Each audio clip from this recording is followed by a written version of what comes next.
ओम जय श्री हरि विष्णु। जय माता रानी। दोस्तों, आपके अपने चैनल धर्म साधना में आपका बहुत बहुत स्वागत है।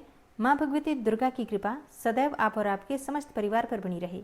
दोस्तों, पुत्रदा एकादशी श्रावण मास की शुक्ल पक्ष की एकादशी को पुत्रदा एकादशी कहते हैं और इस दिन भगवान श्री हरि विष्णु की पूजा करने का बहुत अधिक महत्व होता है।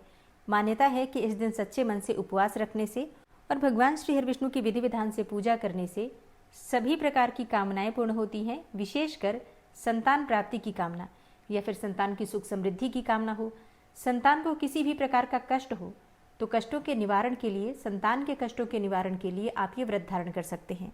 शास्त्रों के अनुसार इस व्रत को धारण करने से संतान प्राप्ति होती है, संतान को सुख समृद्धि की प्राप्ति होती है और समस्त प्रकार के दुखों का निवारण हो जाता है पुत्रदा एकादशी का व्रत धारण करने से।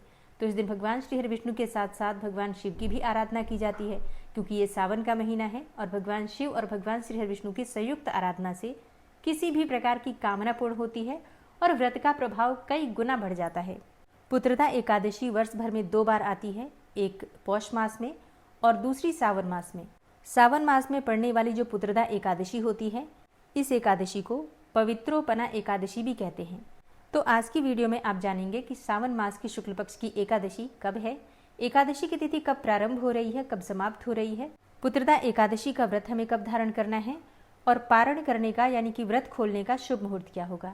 आज के दिन किस प्रकार से भगवान श्री हरि विष्णु की पूजा आराधना करें, किन मंत्रों का जप करें और कौन सा उपाय करें जिससे कि इस व्रत का संपूर्ण फल हमें प्राप्त हो और जिस भी कामना से व्रत धारण करते हैं या फिर बिना व्रत किए भी पूजा आराधना मात्र भी कर रहे हैं, आपकी वो कामना पूर्ण हो, इसके लिए आज विशेष क्या करना चाहिए, संपूर्ण जानकारी आपसे शेयर करूंगी।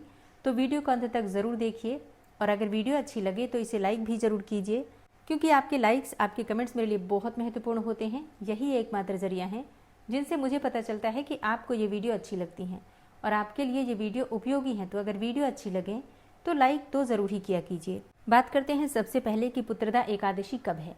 देखिए, सावन मास की शुक्ल पक्ष की एकादशी तिथि प्रारंभ हो रही है 4 अगस्त 2025 को, यानी कि सोमवार के दिन प्रातःकाल 11:41 पर और पुत्रदा एकादशी की तिथि समाप्त हो रही है 5 अगस्त को दोपहर में 1:12 पर।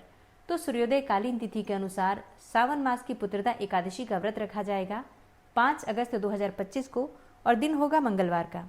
इस दिन सूर्योदय काल का समय है सुबह 5:45 पर और सूर्यास्त का समय होगा शाम को 7:09 पर। ब्रह्म मुहूर्त में स्नान करना चाहिए, तो ब्रह्म मुहूर्त का समय है सुबह 4 बजे से 5 बजे के बीच में। ब्रह्म मुहूर्त में आप स्नान कर सकते हैं और भगवान श्री विष्णु की विधि विधान से पूजा कर सकते हैं। 5 अगस्त को रवि योग रहेगा सुबह 5:45 से सुबह 11:23 तक। ये शुभ मुहूर्त है। इस समय में पूजा आराधना करने से भगवान श्री विष्णु की असीम कृपा प्राप्त होती है। बात करें अभिजीत मुहूर्त की, तो दोपहर में 12 बजे से दोपहर 12:54 तक ये अभिजीत मुहूर्त का समय है। अभिजीत मुहूर्त में आप कोई भी शुभ कार्य करते हैं तो उसका आपको कई गुना फल प्राप्त होता है। चाहे आप पूजा आराधना करें या फिर कोई नया कार्य प्रारंभ करना चाहते हैं तो भी अभिजीत मुहूर्त में आप कर सकते हैं। सायंकालीन पूजा का शुभ मुहूर्त है शाम को 7:09 से शाम को 7:30 तक। ये विशेष मुहूर्त होता है। इस समय में भगवान श्री विष्णु की पूजा करने से और सायंकालीन दीपदान इत्यादि करने से कई गुना फलों की प्राप्ति होती है। 5 अगस्त को मंगलवार है, तो राहु काल का समय रहेगा दोपहर में 3 बजे से 4:30 तक। और जैसा कि आप सभी जानते हैं कि राहु काल में कोई भी शुभ कार्य प्रारंभ नहीं करना चाहिए, लेकिन अगर आप पहले से कर रहे हैं तो बिल्कुल कर सकते हैं, कोई समस्या नहीं है।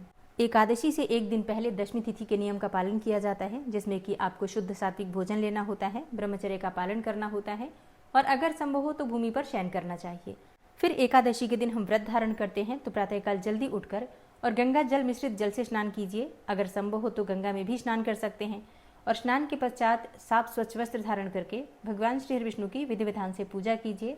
भगवान सूर्यदेव को जल दीजिए और अपने व्रत का संकल्प लेकर व्रत प्रारंभ कीजिए।